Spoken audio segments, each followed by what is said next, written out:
yüzlü ceylan gözlü, gel de bu halıma bak.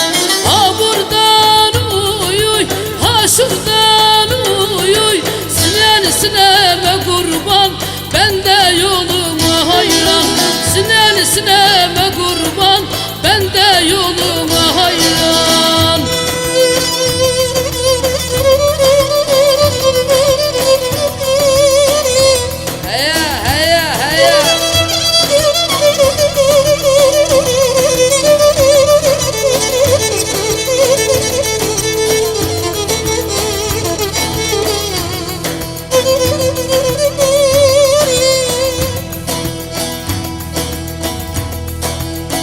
Evinizde mi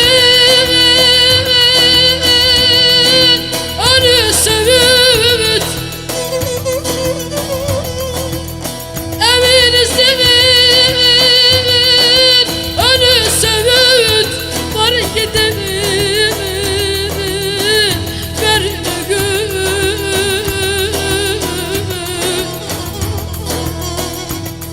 Komşular sizde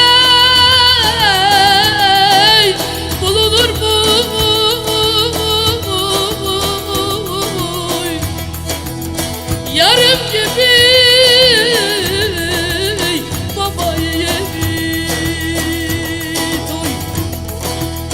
Eller sizde bulunur mu?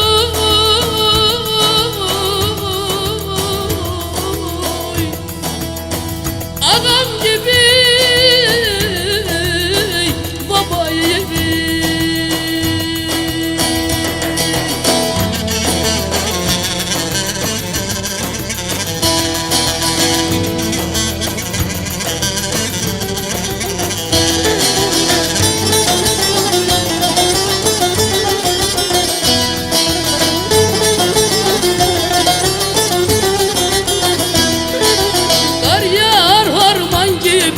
Kenarı çember gibi, kar yağar harman gibi, kenarı çember gibi.